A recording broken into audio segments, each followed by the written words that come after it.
Au nom du Père et du Fils et du Saint-Esprit, ainsi soit-il. Je vous salue Marie, pleine de grâce, le Seigneur est avec vous, vous êtes bénie entre toutes les femmes, et Jésus, le fruit de vos entrailles, est béni. Sainte Marie, Mère de Dieu, priez pour nos pauvres pécheurs, maintenant et à l'heure de notre mort, ainsi soit-il. Sacré cœur de Jésus, ayez pitié de nous. Saint Joseph, priez pour nous. Mon Saint Georges Gardien, veillez sur nous. Mon Saint Patron, priez pour nous. Au nom du Père et du Fils et du Saint-Esprit, ainsi soit-il. Voilà, aujourd'hui, j'ai célébré la messe votive de Sainte Jeanne d'Arc parce que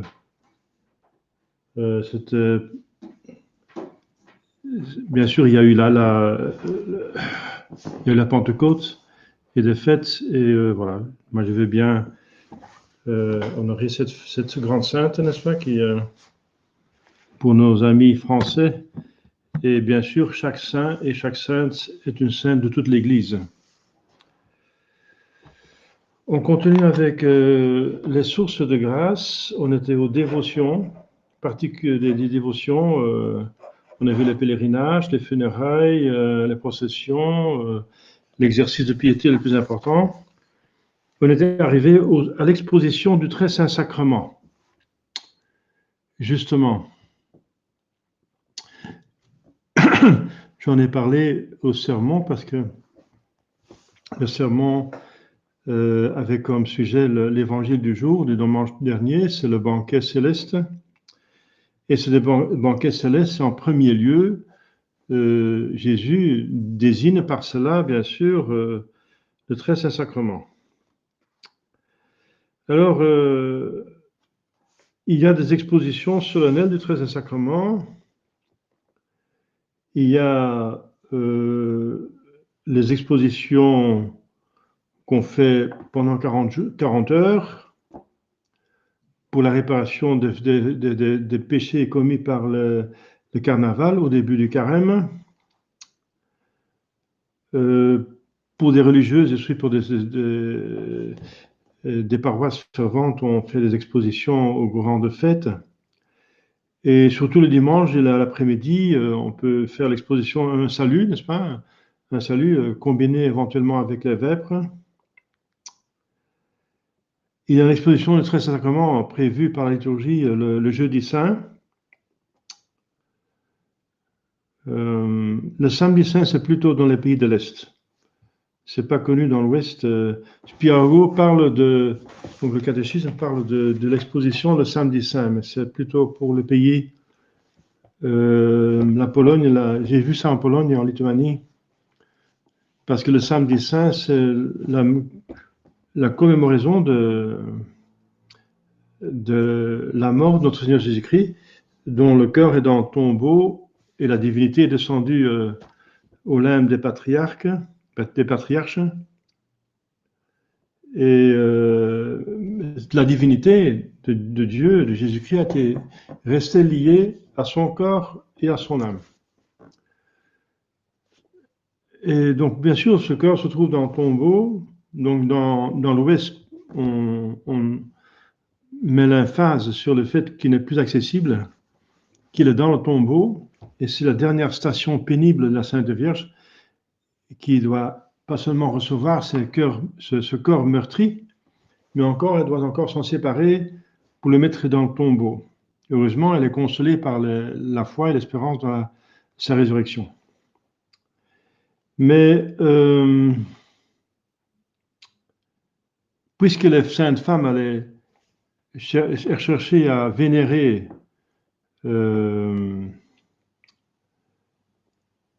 le corps de notre Seigneur Jésus-Christ, bien, alors dans l'Est, on fait une exposition de Saint-Sacrement, mais on met un voile devant, un voile transparent qu'on voit à peine le corps de notre Seigneur Jésus-Christ. Et cela, c'est pour imiter les saintes femmes qui veulent aller adorer, qui veulent aller soigner le corps de notre Seigneur Jésus-Christ. Eh bien, c'est une coutume, c'est dans la liturgie, ou la paraliturgie dans l'Europe de l'Est, mais c'est pas chez nous. Donc, alors, il y a bien sûr le jour de la fête de Dieu qu'on a eu, et un évêque du lieu peut ordonner l'exposition du Très Saint Sacrement pour un motif grave, en calamité. Par exemple, Saint Clair d'Assise a arrêté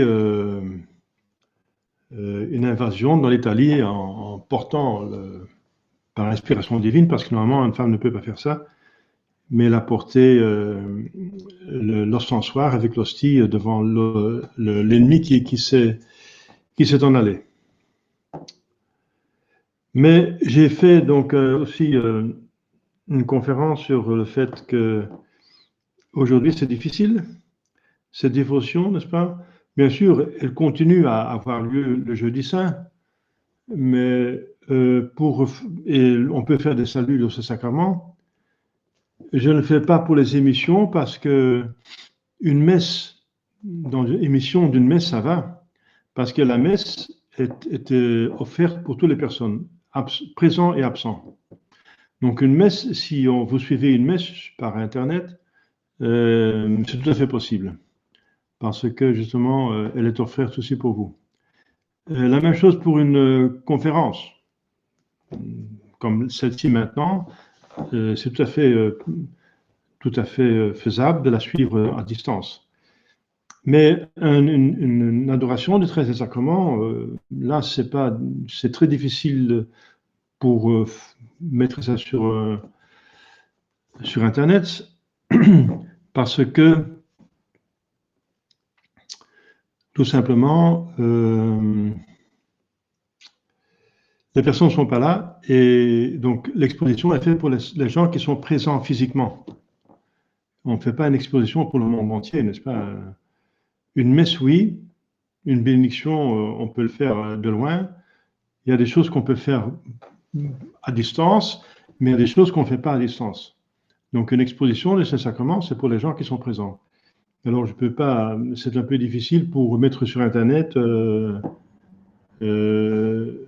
donc l'exposition de ces sacrements pour des personnes qui sont plus loin. Bien sûr, on peut adorer en pensée une hostie qui se trouve plus loin, mais la grâce justement de ce sacrement, c'est qu'on le voit et qu'on est là présent. Donc, et je trouve ça un petit peu difficile qu'on est devant un écran, parce qu'il faut faire des distinctions entre l'écran et la chose. C'est comme entre une image et la personne. Donc cette image, la Sainte Vierge, elle rappelle à la Sainte Vierge, mais on va vénérer la Sainte Vierge qui est dans le ciel. La même chose pour l'écran, si on met une hostie consacrée sur l'écran, ce n'est qu'une image de ce qui est réel, et donc l'hostie se trouve ailleurs, bien sûr, que chez vous. Chez vous, ce n'est qu'un écran d'ordinateur. En tout cas, c'est un peu compliqué, n'est-ce pas? C'est moins apte à être diffusé.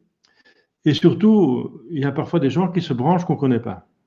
Alors, ce n'est pas permis de laisser adorer, de laisser, par exemple, de montrer l'hostie consacrée à des gens qui ne sont pas initiés au catéchisme. Et c'est pour ça que, voilà, donc on peut se demander, j'ai fait déjà une conférence là-dessus, mais je peux faire un court résumé. Vous savez que la fête Dieu a été instituée au XIIIe siècle. XIIIe siècle. Et le bon Dieu ne s'est pas trompé, n'est-ce pas? Il ne s'est pas trompé, il a dit, oui, j'ai eu une trou de mémoire, j'ai oublié d'instituer une fête, j'ai oublié de donner l'Esprit Saint à la Sainte Église, au pape, pour instituer une fête de la fête Dieu. Pendant 13 siècles, je l'ai oublié, et maintenant on va le faire. Vous comprenez que ce n'est pas ainsi, que si la fête de fête Dieu a été instituée le XIIIe siècle, c'est qu'il fallait le XIIIe siècle, c'est que le XIIIe siècle était digne de recevoir cette fête. Et pourquoi? Eh bien, parce que le XIIIe siècle, c'est l'apogée du Moyen-Âge. Pratiquement tout le monde du monde civilisé, enfin ici en Europe, était converti, était catholique. Même s'il y avait des grands pécheurs, ci et là, bien sûr, c'est possible. Eh bien, il se rendait compte qu'il était pécheur. C'est pas comme maintenant qu'on revendique les droits de péché, même des péchés qui crient vengeance. C'est le temps d'apostasie, c'est le zénith de la contradiction, l'opposé du Moyen-Âge, surtout de l'apogée du Moyen-Âge, c'est le XIIIe siècle, c'est le siècle de saint Thomas d'Aquin, etc. Donc, c'est vraiment le sommet du Moyen-Âge. Eh bien, là, le bon Dieu veut instituer la fête du Saint-Sacrement. Là, il donne une révélation privée à une sœur bienheureuse Julienne de Montcornillon, tout près de Liège. Il y avait un archidiacre de Liège qui était l'archidiacre Urbain, qui devient pape. Une fois qu'il est pape, il se souvient de cette révélation et il institue la fête pour le monde entier catholique.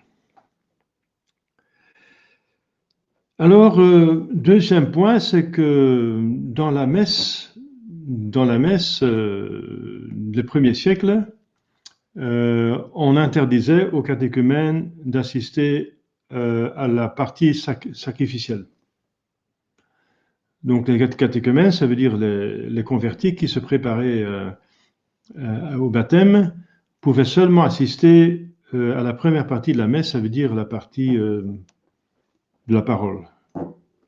Donc, l'épître, évangile, sermon, plus tard, confession de foi, ça veut dire les credos. Donc, la partie instructive. Donc, il y a une partie instructive et une partie sacrificielle. Sa partie sacrificielle commence avec le Sanctus, avec le canon. Eh bien, juste avant le canon, juste avant le Sanctus, les catéchumènes devaient quitter l'église, le bâtiment, pour se mettre dans l'atrium. Ça veut dire la place avant, avec une fontaine, etc., avec des colonnes où on pouvait aussi se mettre dans l'ombre, etc.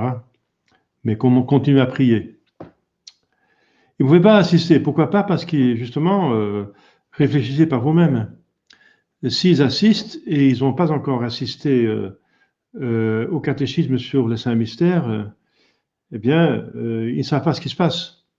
Parce que pour expliquer, n'est-ce pas, la transsubstantiation, il faut bien sûr savoir que Dieu existe, que Dieu est Sainte Trinité, que la deuxième personne est fait homme, qu'elle est venue pour nous sauver, qu'elle a une passion pénible, que cette passion a été perpétuée et exprimée, organisée pour la diffuser, et la diffusion a été donc organisée la veille de sa mort, jeudi saint, c'est par la Sainte Messe et les autres sacrements, et que les apôtres ont eu le pouvoir de faire cela. Et qu'est-ce qui se passe? Eh bien, avant la consécration, on voit du pain, Jésus a encore du pain après la consécration, mais le est changé. Parce qu'entre-temps, Jésus a dit à la consécration, ceci est mon corps. Donc, tout a été resté la même chose, le goût du pain, l'aspect du pain, la couleur du pain, le poids du pain, les propriétés physiques, ça digère. Donc, c'est les propriétés de digestion du pain, la structure, la texture du pain. On peut le mettre sur les microscopes, on voit toujours la même chose, si vous voulez. Donc, tout a resté, sauf une chose, c'est le est, c'est ce que c'est. Et ce que c'est s'appelle l'essence. Et une essence qui existe s'appelle une substance. Donc, la substance a été changée. La substance du pain a été détruite par le pouvoir de Dieu. Seul Dieu peut faire des choses pareilles. Et donc, les propriétés physiques ont été attachées à la substance du corps dans le Seigneur Jésus-Christ. Ça, vous savez tout ça. Mais voilà, donc pour expliquer tout ça, n'est-ce pas, il faut tout un cours enfin, il faut quand même suivre un cours de catéchisme. Donc ceux qui n'étaient pas encore initiés ne pouvaient pas assister parce que supposez qu'on n'est pas initié à ce mystère. Alors, lors de la consécration, la personne qui n'est pas initiée voit que tout le monde adore apparemment le pain qui est montré par le prêtre à l'élévation. Tout le monde adore. Et dans le Moyen-Âge, on aimait de montrer longtemps parce qu'on avait compris qu'il y avait des grâces particulières en regardant le corps de Jésus-Christ, parce que celui qui regarde l'hostie consacrée ne peut pas dire qu'il ne voit pas Dieu. C'est extraordinaire parce que on était capable de voir Dieu, nous. On était capable de voir Dieu sur terre. Mais si on voit une hostie consacrée, on voit d'une certaine manière, on voit Dieu parce qu'on ne peut pas dire que ce n'est pas Dieu, donc c'est Dieu, donc on voit quand même Dieu. C'est une manière de pouvoir voir Dieu. Et c'est magnifique de pouvoir voir Dieu. C'est un avant-goût du ciel. Donc on appréciait ça beaucoup au Moyen-Âge. Et c'est pour ça qu'on a après prolongé avec les expositions des sacrements, pour pouvoir regarder et adorer plus longtemps. Mais donc, on adore. Mais alors la personne, la catéchumène qui n'est pas initiée, qui ne sait pas ce qui se passe, a deux choix. Ou bien elle adore, ou bien elle n'adore pas. S'il fait comme tout le monde, elle adore. Objectivement, elle fait du bien parce que c'est Dieu, mais subjectivement, elle peut faire un péché mortel. Parce qu'elle voit du pain, elle pense que c'est du pain, cette personne, et elle adore un morceau de pain. Adorer un morceau de pain, c'est un péché mortel, c'est idolâtrie. Enfin, je prends la situation catastrophe, hein, la possibilité catastrophe.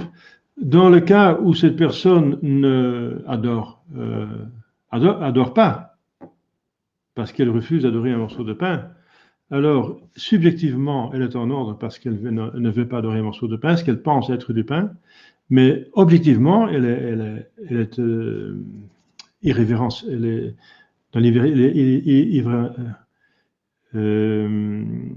donc impie, n'est-ce pas? Elle est offensif, elle pêche contre la révérence due à ce sacrement. Donc dans les deux cas, il y a une faute, et ça peut être une faute grave. Donc alors dans ces cas-là, on empêche la personne d'entrer. On ne veut pas nuire à son âme. Voilà. Donc c'est tout à fait incompréhensible et c'est sage.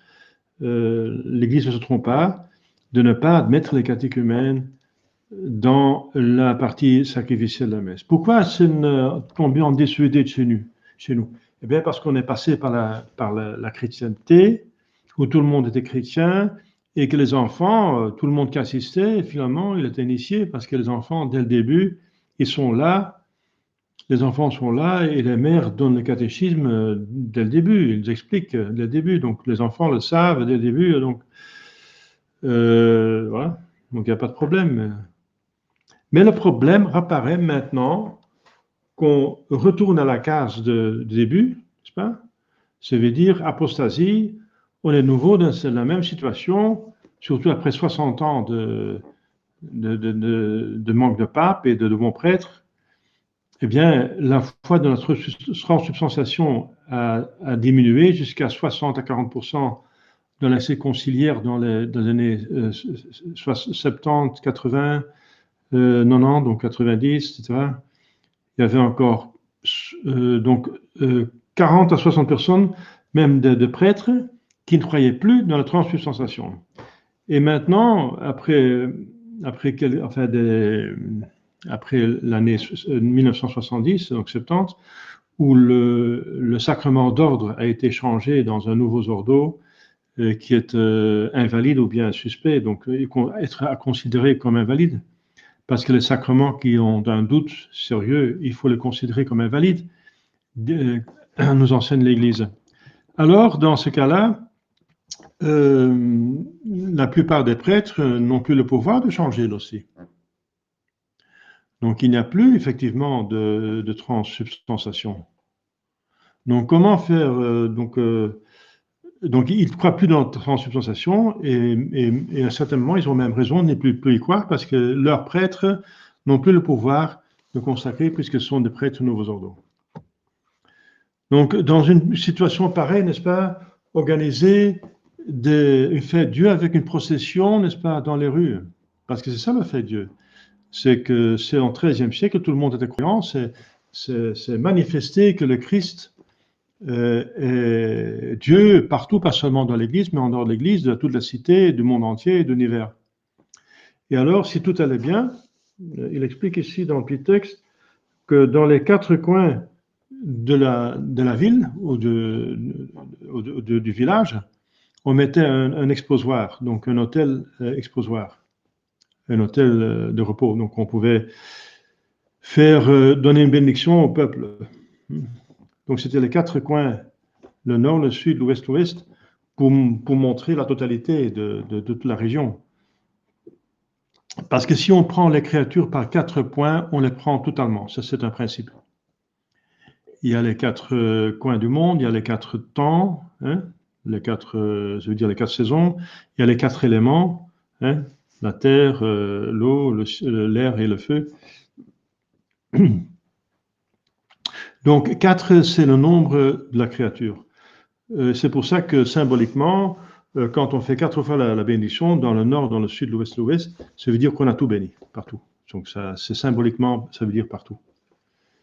Et c'est ce que on faisait par excellence, par préférence, idéalement. On mettait des reposoirs dans les 4 coins du village, on faisait le tour du... Et alors on faisait en sorte qu'on arrivait quand même à faire 4 fois la bénédiction dans la cité. Après, on retournait dans l'église. C'est magnifique, bien sûr. Et les rues étaient ornées avec des fleurs, avec des figures de sable sur dans la rue. Et il y avait partout des drapeaux et des fleurs et les gens et des statues, n'est-ce pas?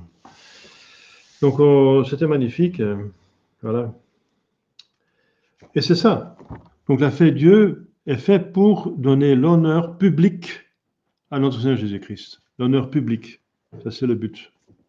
L'honneur public. Parce qu'il reçoit un honneur de l'Église, l'honneur privé de tous les catholiques, l'honneur domestique, n'est-ce pas, dans nos maisons, mais pas l'honneur public, maintenant plus. Pourquoi? Eh bien, Monseigneur Lefebvre a bien écrit un livre, ils l'ont découronné. Donc, le Seigneur Jésus-Christ est chassé de nos cités, n'est-ce pas, de la place publique. Il est chassé, donc il n'y a aucun pays qui accepte la vraie Église catholique dans sa constitution. S'il accepte quelque chose, si on a qui accepte quelque chose, c'est encore la secte conciliaire, comme à Malte et au Vatican. Donc, bien sûr, c'est encore faux. Donc, il n'y a plus de chrétienté. Bien sûr, il y a du christianisme. Le christianisme est immortel. L'Église ne disparaîtra jamais. Mais la chrétienté est maintenant disparue. Ça veut dire les glaives au service de la croix. Le pouvoir public en faveur de l'Église catholique. Ça n'existe plus en ce moment. Nulle part sur Terre. Ils l'ont découronné, c'est vraiment la fin de l'apostasie. Nous arrivons à la fin de l'apostasie. Donc, dans ces moments-là, ça ne vaut plus, c'est absolument, c'est même contre-productif, c'est même mauvais de faire une procession dans les rues, si jamais on a la permission de le faire, pour se faire insulter, pour voir que les gens dans les rues ne s'agenouillent pas. À Bruxelles, j'ai vu qu'ils ont jeté des tomates pourries par des fenêtres sur la procession. Donc, c'est porter notre Seigneur dans les rues pour être insulté. Ça, c'est absolument, c'est interdit. Donc, il faut donc rester dans votre église, dans votre paroisse, enfin, je veux dire à l'intérieur du domaine, d'accord. Si c'est dans un domaine, mais alors ça ne peut pas beaucoup de sens, n'est-ce pas, de porter notre Seigneur dans un jardin pour les vaches, pour les abeilles, pour les plantes, pour les fleurs, ça n'a pas de sens non plus. Donc, bien sûr, les gens aiment faire les processions, mais bon, on peut le faire en mesure réduite, oui, pourquoi pas, mais là, il ne faut pas exagérer non plus, parce qu'il faut que ça ait un sens, que c'est raisonnable, n'est-ce pas? Donc, c'est plus raisonnable, c'est même insultant, c'est même négatif de porter notre Seigneur maintenant dans les rues. C'est pour ça que, mais c'est temporel, hein. Ça, on va attendre, la chrétienté va revenir, c'est théologiquement certain, ou bien c'est la fin des temps, ou bien une chrétienté va revenir, parce que le bon Dieu permet le mal uniquement en vue d'un plus grand bien. Et ce n'est pas la fin des temps, parce que les Juifs vont encore se convertir, c'est une prophétie qui n'est pas réalisée. Et pour que les Juifs se convertissent, il faut un pape, il faut une église, le témoignage d'une église qui fonctionne. Donc c'est tout à fait normal que, comme Fatima dit, mon cœur immaculé va triompher. Hein. C'est pour ça que je préfère ces statues, parce que la Sainte Vierge, même dès que son cœur immaculé va triompher, eh bien, voilà, donc, et que la Sainte Vierge, c'est elle qui va écraser la tête du serpent, hein, donc c'était la promesse dans la Genèse. Eh bien, voilà, donc il faut attendre, il faut s'abstenir de cette dévotion qui est très belle et magnifique, et qui va revenir, voilà, ça va revenir, Sainte Bernadette dit dans sa prophétie que ça va revenir le premier siècle, la première moitié du XXIe siècle. Voilà. On attend. Donc on va voir. Donc ça peut aller assez vite. Donc selon toutes les prophéties des saints, avant le concile, il y aura de très grands châtiments qui sont proportionnés au beaucoup de péchés, la multitude de péchés, la quantité de péchés et la qualité aussi des péchés. Les péchés crient vengeance, la qualité négative des péchés qui crient les punitions, les calamités, les punitions de Dieu. Et les gens vont être tellement punis qu'ils vont comprendre que ça vient de Dieu, c'est plus normal, c'est plus un hasard, et que c'est pour le péché. Et alors, la plupart vont se convertir et le bon Dieu va donner grâce. Et alors, tout redémarre. Tout va redémarrer. Eh bien, ça c'est à ce moment-là, on aura bien sûr de nouveau des processions du très Saint-Sacrement honorables, comme dans le Moyen-Âge, au XIIIe siècle, n'est-ce pas? Voilà. Ça comme petite note, n'est-ce pas? Parce que ce catéchisme a été écrit au début du XXe siècle, où il y avait encore une chrétienté, hein, comme en Belgique. En Belgique, jusqu'avant le Concile, et même pendant le Concile, jusqu'aux années 65, tout le monde était catholique pratiquement chez nous. Hein, donc, j'ai encore connu la chrétienté, c'est incroyable. Comme ça a changé en quelques décennies. Alors, autre dévotion, c'est les missions et retraites. Les missions, pas les missions étrangères, mais les missions paroissiales. Les missions sont des prédications et d'autres exercices religieux, comme les chemins de croix et les expositions et les litanies et les chapelets, que dirigent des prêtres spéciaux, souvent des capucins, des prêtres rédemptoristes, des jésuites, afin de ranimer l'esprit chrétien dans une paroisse. Donc le but, c'est de rendre la ferveur de la paroisse par des prédicateurs spécialisés qui prient beaucoup, qui sont comme un capucin, qui est enfermé toute l'année, n'est-ce pas, qui toute l'année ils font le jeûne, n'est-ce pas, l'abstinence, enfin pas l'abstinence, parce qu'ils doivent manger ce qui leur est proposé, donc c'est encore par pauvreté qu'ils mangent tout. Donc, mais en tout cas, donc ils font beaucoup de pénitence et qui prient beaucoup et qui étudient et qui ont une prédication équivalente. Hein. Donc un curé, il est content de faire venir un prédicateur. Celui qui est très connu qui a fait ça, c'est Saint Louis Marie de Montfort qui a fait ça dans les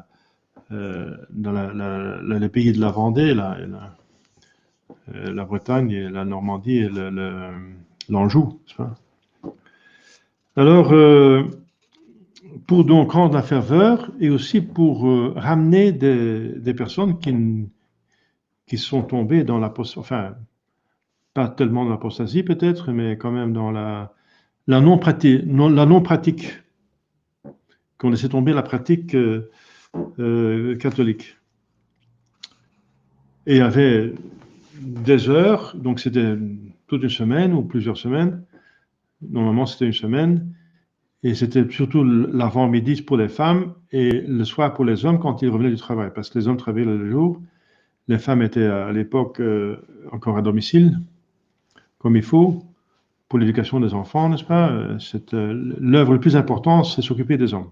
Donc l'éducation des enfants, c'est la tâche la plus importante, une des plus importantes de la société.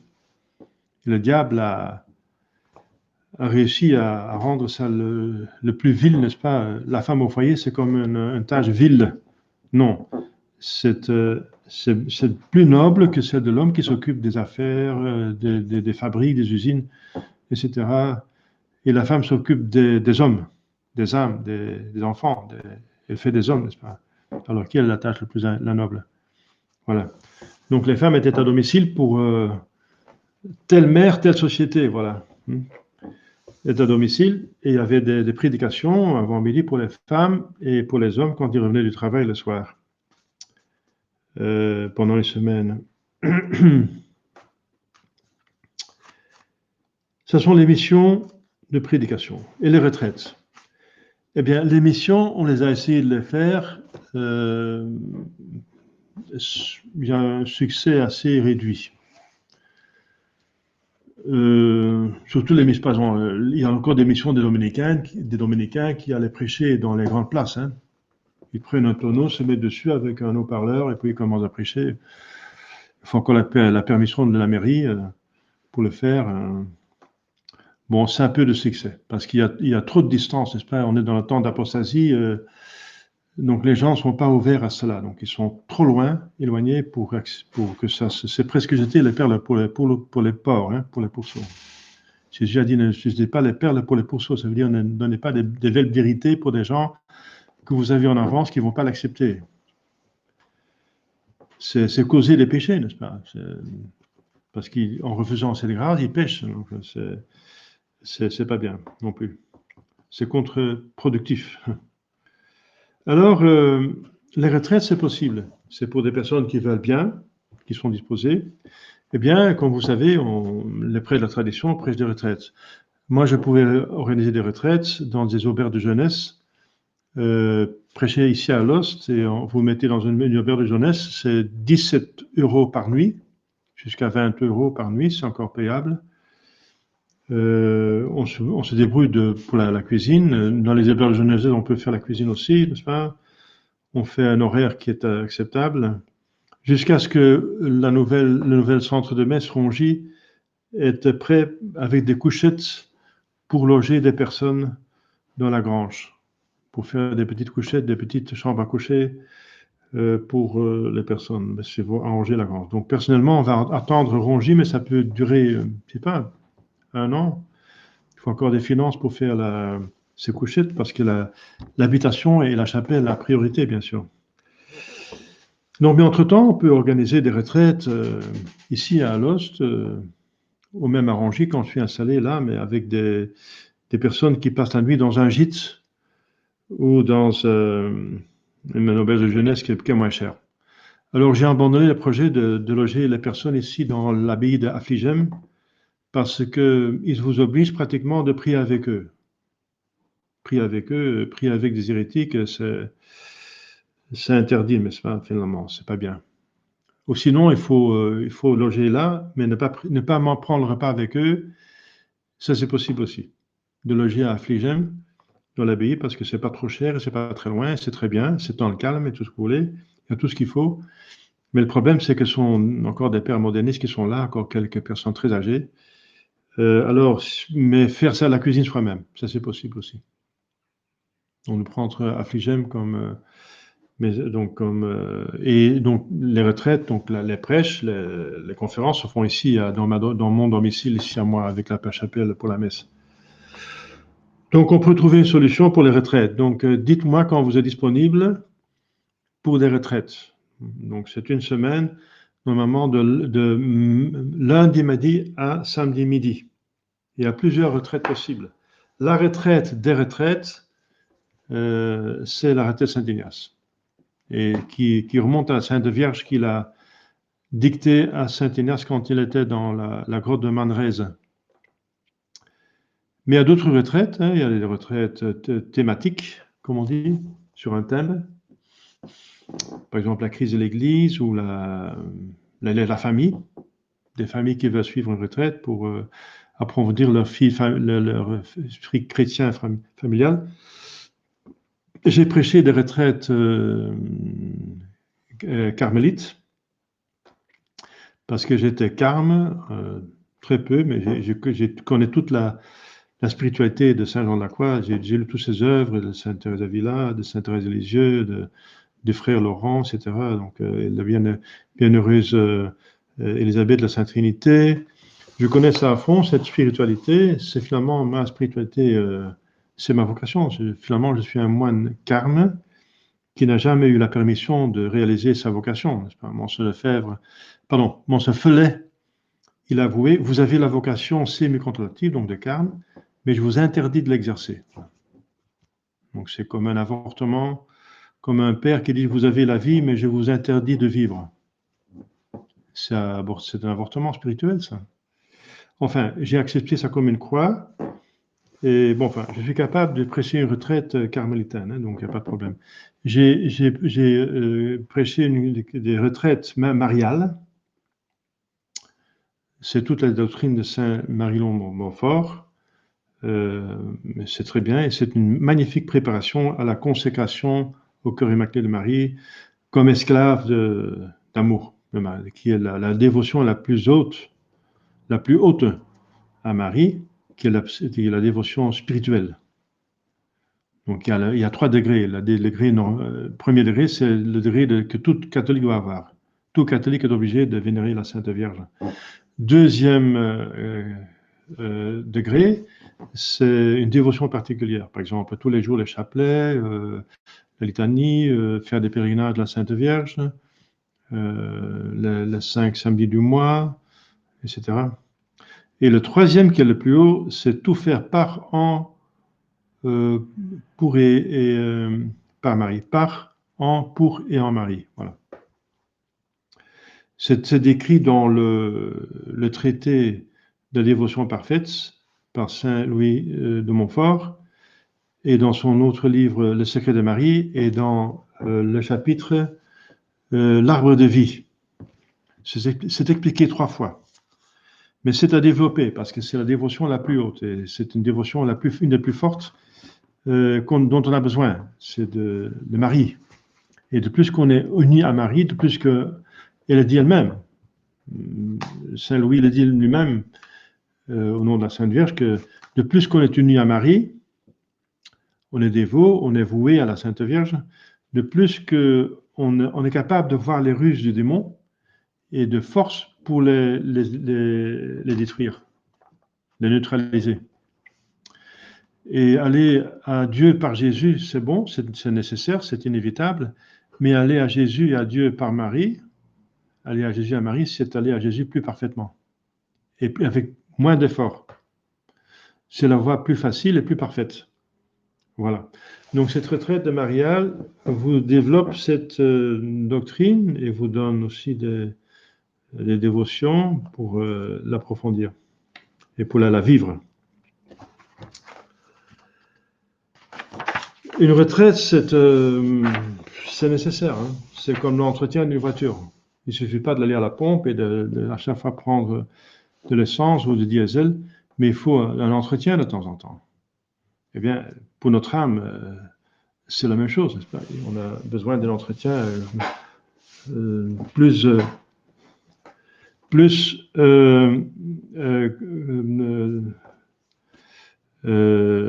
meilleur, enfin, dans les meilleures dispositions. Dans le silence, on est plus occupé avec les choses pendant une semaine de tous les jours, et le bon Dieu s'en occupe, parce que cherchez le royaume de Dieu, et tout le reste vous sera donné en surcroît, dit Jésus. Donc, il ne faut pas se faire des soucis.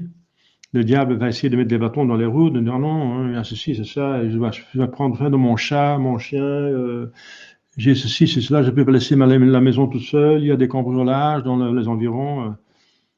C'est pas. Voilà, le diable est là pour vous trouver toutes sortes de prétextes. Et voilà, et on apprend à méditer, on apprend le discernement des esprits, on apprend à faire une retraite, enfin, oui, je veux dire, excusez-moi, une confession générale de la vie, donc l'examen de conscience, le midi et le soir, et ensuite donc de la confession. On apprend notre Seigneur Jésus-Christ dans ses mystères joyeux, douloureux et glorieux, parce qu'il faut imiter notre Seigneur Jésus-Christ. Alors il faut bien le connaître. On apprend le combat spirituel, ce que c'est son défaut dominant, et on apprend des choses. On assiste tous les jours à la messe et au chapelet. On peut prier et méditer toute la journée. Donc toute la journée, vous êtes avec le bon Dieu. Dans le silence, donc Dieu peut parler à vous, n'est-ce pas? Et Dieu attend souvent une retraite pour donner des grâces spéciales, des grâces particulières. dont vous aurez besoin pour un long temps. Bien, Dieu, par préférence, il attend un temps propice pour vous donner des grâces qui ont beaucoup de valeur. Que vous soyez mieux dans de meilleures dispositions pour les recevoir. On apprend aussi à améliorer sa vie, donc à analyser quels sont les problèmes donc spirituels dans mon acheminement vers la sainteté, et on apprend à prendre des bonnes résolutions, on apprend à choisir. Donc il y a beaucoup de choses, c'est vraiment des exercices spirituels au pluriel qu'on apprend surtout dans la retraite Saint-Ignace.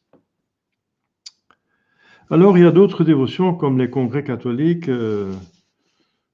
C'est encore en temps de chrétienté, c'est que tous les évêques viennent ensemble avec des prêtres, des théologiens et des fidèles autour d'un thème. Par exemple, le Sainte Eucharistie ou la Sainte Vierge. Les congrès catholiques sont provinciaux, nationaux ou même internationaux. On voit ça dans des livres avant le concile, que dans les congrès, il y avait des stades remplis avec des personnes, des stades, avec des milliers de personnes. Pour les congrès eucharistiques de Malines, par exemple, c'était des milliers de personnes. Alors, les congrès catholiques ont été d'une grande utilité pour l'Église, parce qu'à partir d'un congrès, ont été fondées des associations, ils ont favorisé l'union entre les catholiques, soutenu le courage et les convictions religieuses, relevé la considération de l'Église, qu'elles ont délivré de plus en plus de ses entraves. Voilà.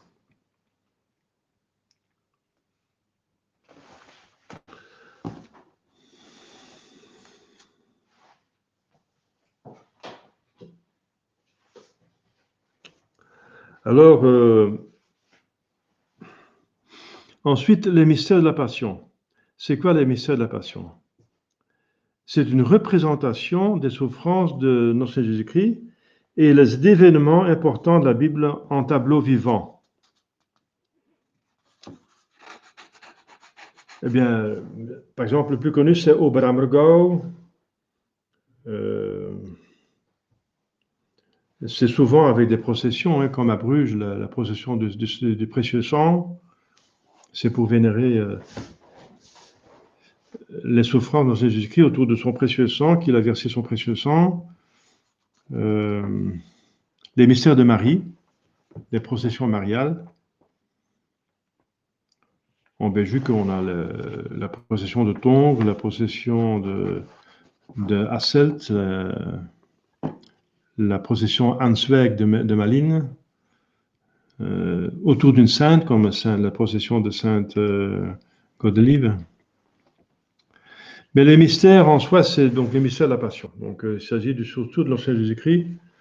Et ce qui est très très connu mondialement, c'est les processions de la Semaine Sainte en Espagne, à Cordoue, etc. Alors c'est des processions énormes, n'est-ce pas, avec des chars qui portent des scènes, n'est-ce pas, de la Passion de l'Ancien Jésus-Christ. C'est magnifique. Ainsi, saint François d'Assise, au XIIIe siècle, avec permission du pape, construisit dans une forêt de sapins une étable qu'il remplit de mousse et de fagots. Il mit ensuite une crèche avec l'enfant Jésus et les statues de Marie et de Joseph et plaçait à l'intérieur un bœuf et un âne vivants devant une provision de foin. La nuit de Noël, il célébrait pour la multitude encore accourue de tous les côtés et manifestant les sentiments d'édification indicibles, une messe solennelle où saint François fit l'office de diacre. C'est lui qui a inventé donc la crèche de Noël, la dévotion de la crèche de Noël. Donc depuis lors, on fait des crèches à Noël dans toutes les églises et ensuite dans tous les foyers. Voilà. Ça remonte à saint François d'Assise. Donc des mystères de la Passion.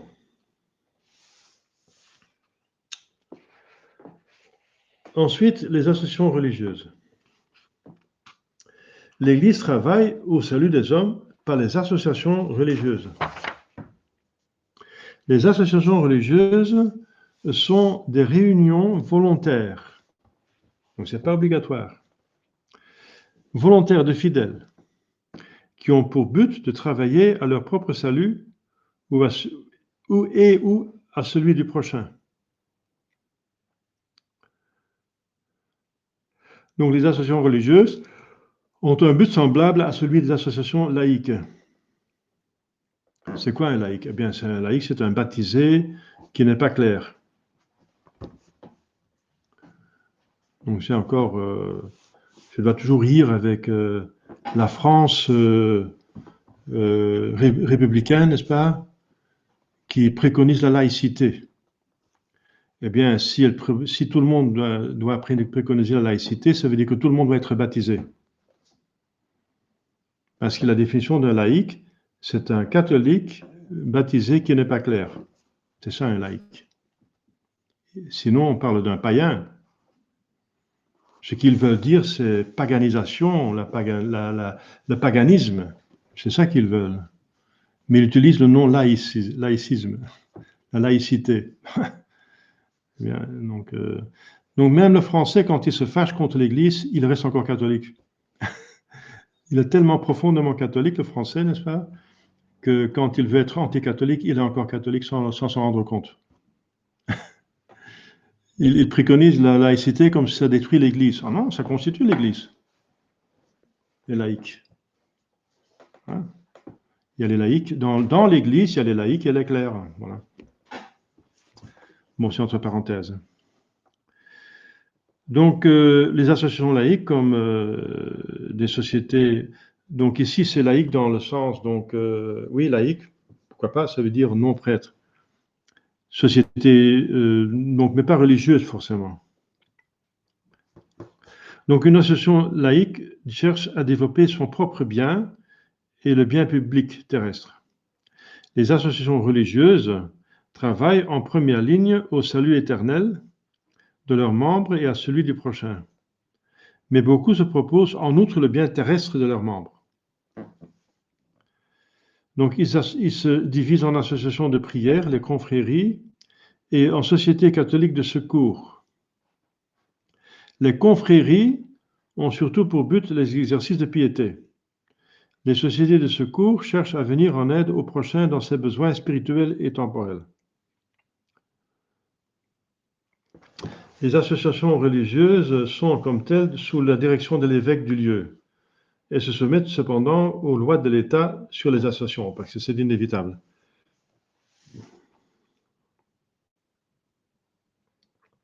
Le siège apostolique a toujours beaucoup recommandé les associations religieuses et les a enrichies d'indulgences, parce qu'elles sont très utiles à ceux qui en font partie et à l'Église tout entière. Par exemple, les sociétés de Saint-Vincent de Paul,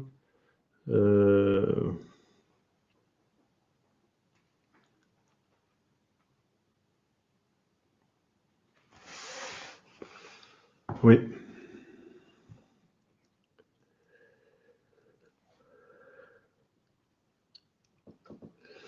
Les associations religieuses ont l'avantage de ne pas obliger leurs membres, sous peine de péché, à pratiquer les œuvres prescrites. Le tiers-ordre l'emporte en dignité sur toutes les associations religieuses. Parce que le tiers-ordre, c'est déjà un ordre religieux au sens strict.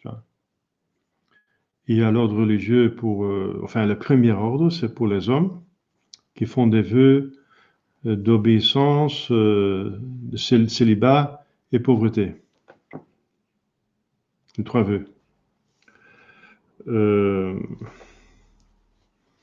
Le deuxième ordre, ce sont les femmes qui font les mêmes vœux. Donc, il y a des carmes, des carmélites, il y a des dominicains, des dominicaines, il y a des franciscains, des franciscaines, des capucins, des capucines, des bénédictins, des bénédictines. Voilà. Il y a des cisterciens, des cisterciennes. Donc, il y a les Augustins, les Augustines. Donc, il y a aussi des ordres qui n'ont pas une branche féminine ou masculine. Par exemple, les Colettes, les Colettes, les Colettines n'ont pas une branche masculine. Voilà.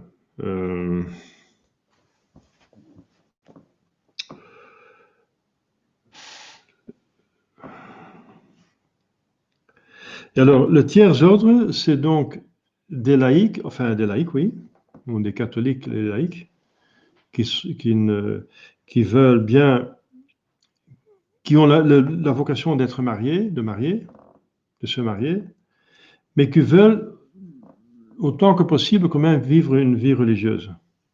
Eh bien, la solution, c'est le tiers ordre. C'est qu'ils ont déjà une règle donc une règle religieuse.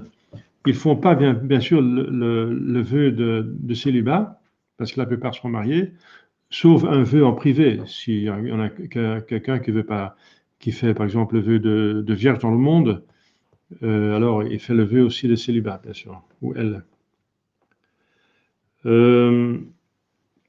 La pauvreté, c'est pas possible non plus parce qu'ils sont dans le monde, ils doivent avoir quelque chose pour pouvoir vivre.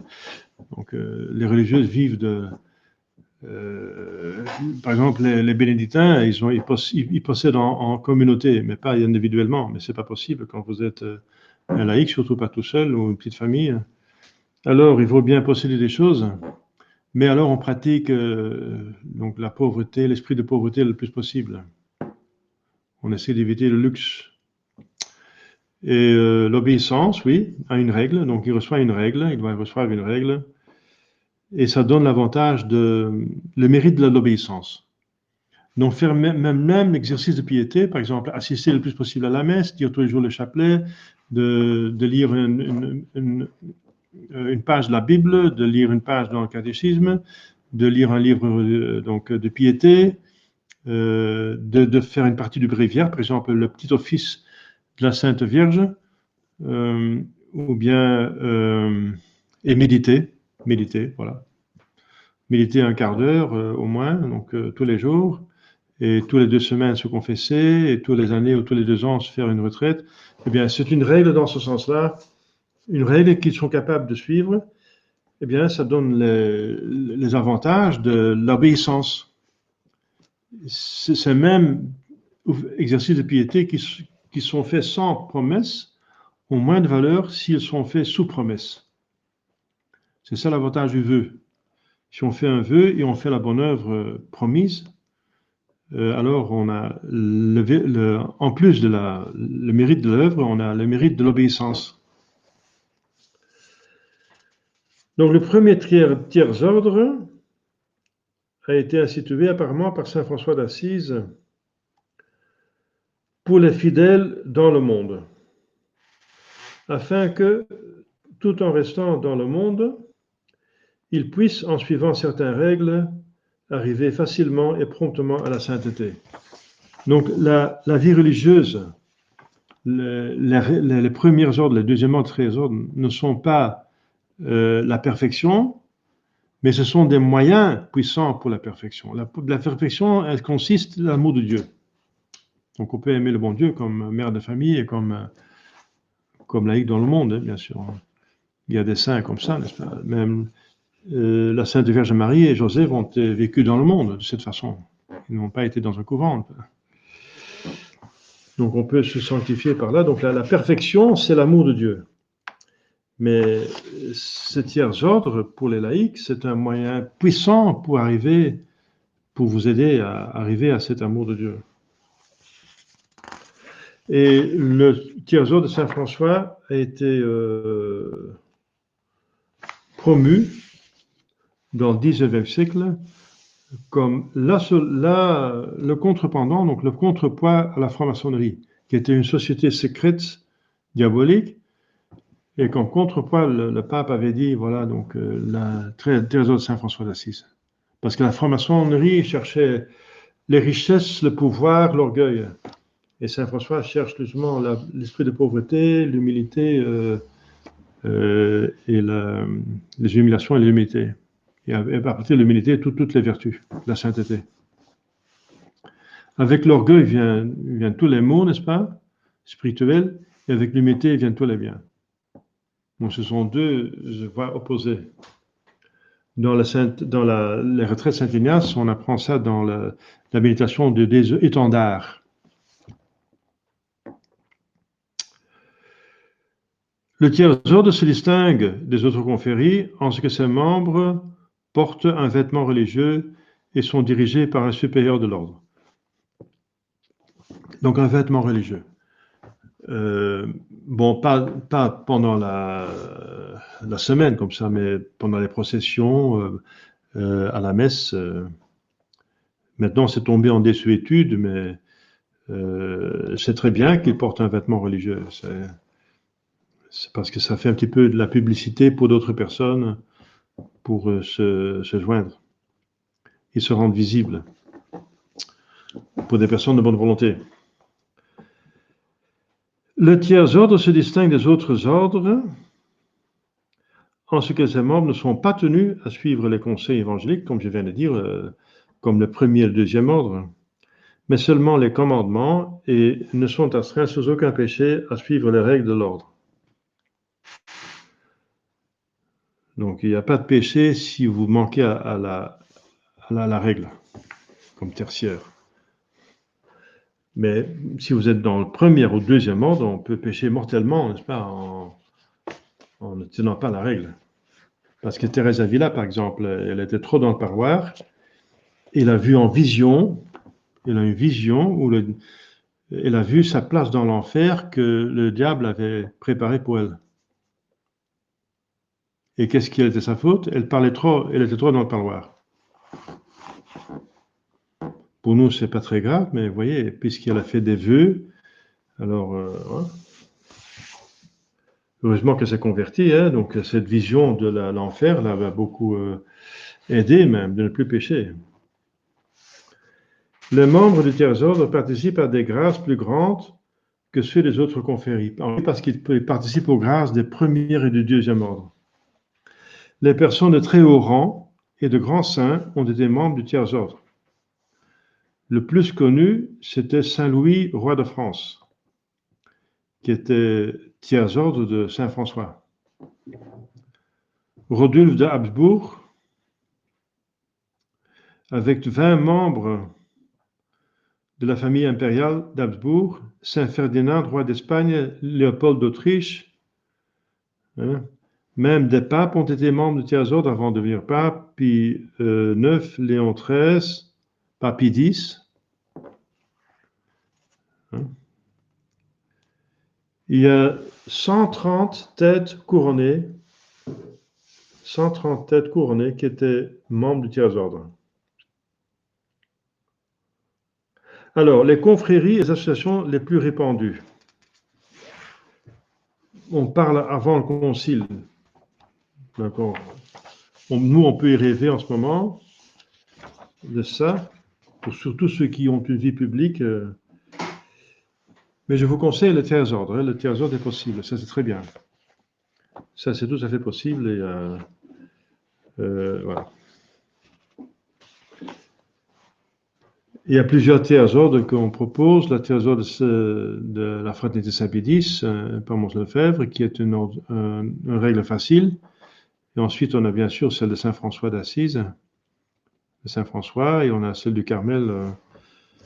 C'est les trois tiers-ordres qui sont les plus répandus parmi les tradis. Moi, je suis toujours membre de la Fraternité Saint-Pédis, mais la vraie alors, parce qu'on m'a mis dehors d'une manière indue, donc, puisque Dieu ne se répand pas de ses dons, moi j'ai tous les avantages, les privilèges et aussi les devoirs de la Fraternité Saint-Pédis. Mais je suis tout seul en ce moment. Enfin, le problème, c'est que d'autres membres qui ont quitté ne veulent pas se mettre ensemble. C'est dommage. C'est dommage. À mon avis, ils ont le devoir de se mettre ensemble. C'est dommage que tout le monde va un petit peu sa propre voie et c'est pas bien. Bon, qu'est-ce que vous voulez J'ai proposé à des confrères qui ont quitté de venir ensemble, mais ils ne veulent pas. Ils préfèrent être tout seuls. Bon. C'est dommage, mais en principe, c'est possible. Et c'est même, je pense, souhaitable. L'œuvre de la propagation de la foi a pour but de venir en aide par la prière et l'aumône aux missionnaires qui prêchent aux infidèles. Ça, on peut la continuer. Hein. Dans un temps d'apostasie, la propagation de la foi a augmenté en importance, je pense. Et vous le pensez aussi, je pense. L'œuvre de la Sainte Enfance a pour but d'aider des missionnaires à rechercher et à faire élever chrétiennement les enfants infidèles exposés par leurs parents. Ça, c'est beau. C'est aider des enfants qui sont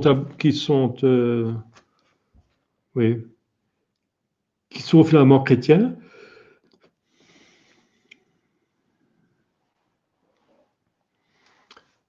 ou qui veulent être chrétiens, mais qui sont encore sous l'influence infidèle de leur famille. Ça peut arriver encore actuellement, quoique l'enfant est obligé maintenant de suivre ses parents. La confrérie de Saint-Michel a pour but d'aider le chef d'église par la prière et l'aumône. Ça veut dire le pape. Eh bien, la confrérie de Saint-Michel Archange a une grande tâche actuellement. Donc, on peut continuer cette confrérie s'il y a des gens qui se sentent attirés pour prier pour la restauration de la papauté, et pour aider par la prière l'aumône ceux qui sont maintenant le chef de l'Église, ça veut dire les évêques,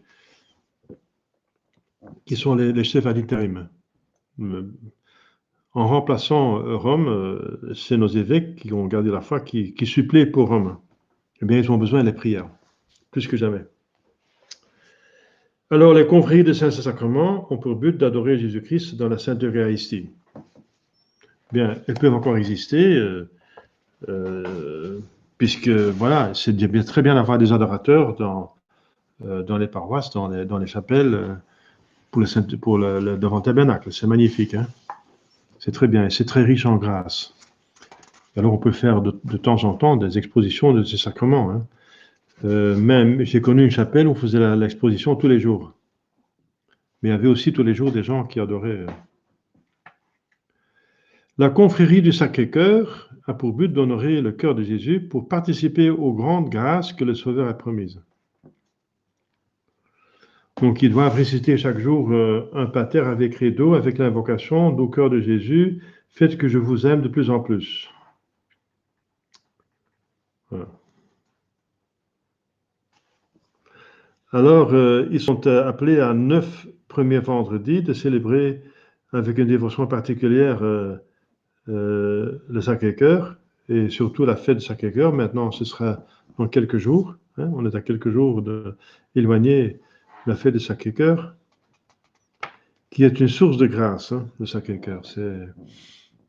Le cœur sacré de Jésus symbolise l'amour de Dieu. L'amour de Jésus pour Dieu et l'amour de Dieu pour nous, et de Jésus pour nous. C'est l'amour qui va dans tous les sens. C'est ascendant et descendant. Dans le cœur de Jésus aime autant son Père et aime aussi ses frères. Donc il y a tous les amours, l'amour de Dieu et l'amour du prochain dans ce cœur sacré de Jésus. La confrérie du rosaire, très importante, n'est-ce pas, a pour but de propager la récitation du rosaire. 15 personnes s'y réunissent et se partageant tous les mois les 15 dizaines de rosaires.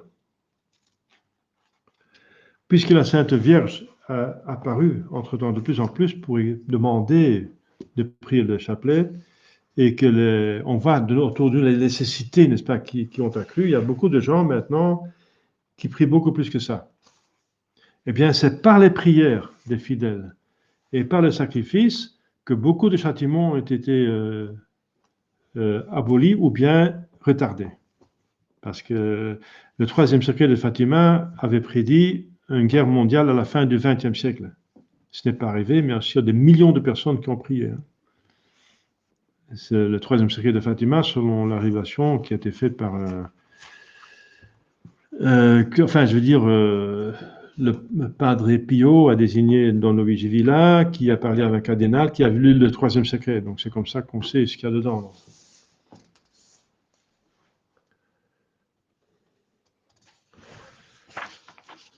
La confrérie du scapulaire, très important encore, voilà. Presque tout le monde aussi actuellement est donc à la porte du scapulaire du Mont-Carmel. Eh bien, c'est très bien. Donc voilà. Si on a reçu l'imposition du scapulaire, on est automatiquement inscrit dans la confrérie du scapulaire.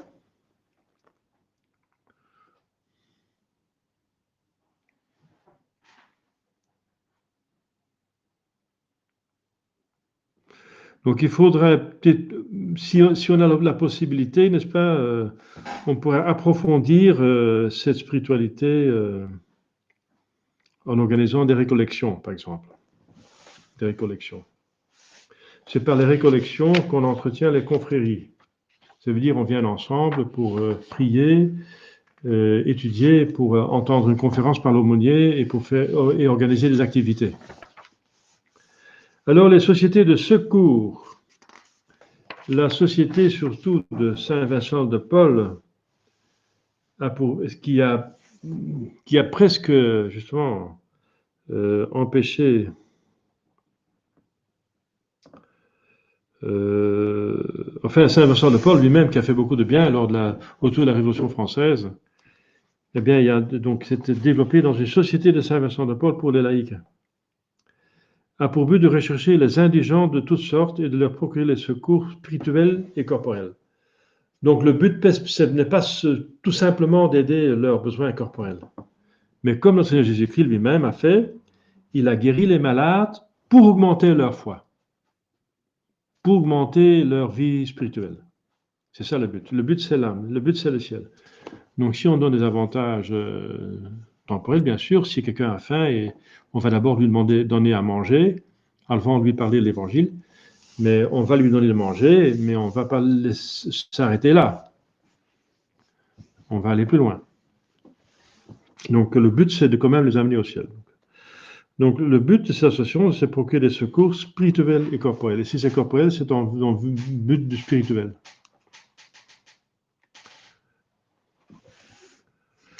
Et ça, c'est très bien, bien sûr. Il faut toujours occuper des pauvres, mais des vrais pauvres. Et des pauvres qui sont convertissables, n'est-ce pas, pour les récupérer. Les pauvres sont... Jésus a beaucoup de pitié des pauvres. Il lui-même vécu pauvrement.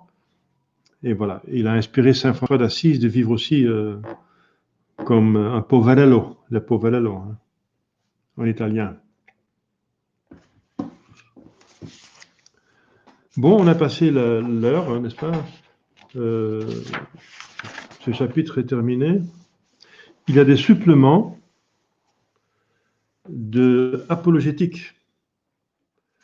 Donc, l'utilité de la religion, l'apologétique, la souveraineté du pape, la question du pape, on en a déjà parlé,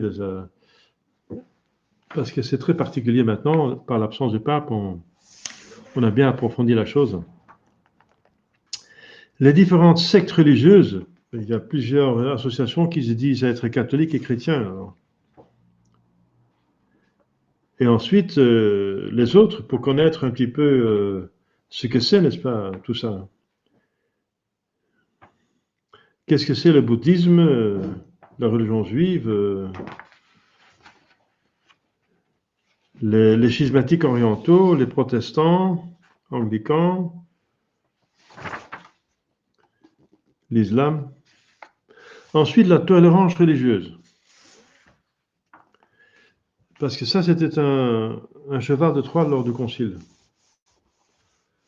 Sur le nom de la tolérance, qu'on a accepté toutes les religions et qu'on les vénère même. C'est l'esprit d'Assise qui en a sorti par une exagération la tolérance religieuse. Mais il y a une certaine tolérance religieuse qui est catholique. Donc, ce sont des sujets très importants. Le patriotisme chrétien, donc il y a l'amour de la patrie, aime ton père et ta mère, aime ta patrie et ta langue maternelle, mais il ne faut pas tomber dans le nazisme non plus, n'est-ce pas? Dans le nationalisme, donc le nationalisme est exagéré. Le patriotisme, oui, bien sûr, la patrie, Il faut l'aimer et même donner sa vie pour la patrie. Mais pas de nationalisme païen, n'est-ce pas, qui est condamné par le pape. L'alcoolisme est maintenant, on peut mettre sur le même nombre, n'est-ce pas, sur la même étiquette, les drogues. Ensuite, le choix d'un État, la vocation. Ensuite, la situation de la femme dans la société, le féminisme. Beaucoup de pages ici. Ensuite, la politesse catholique. Ensuite, des questions donc, épineuses comme les procès de sorcellerie au Moyen-Âge. Voilà. Donc, c'est encore quelques sujets qui ressortent plutôt de l'apologétique. L'apologétique, c'est la défense de la religion catholique quand elle est attaquée. Il faut pouvoir défendre sa religion. Voilà, on a fait le tour aujourd'hui. On a parlé d'exercice de piété,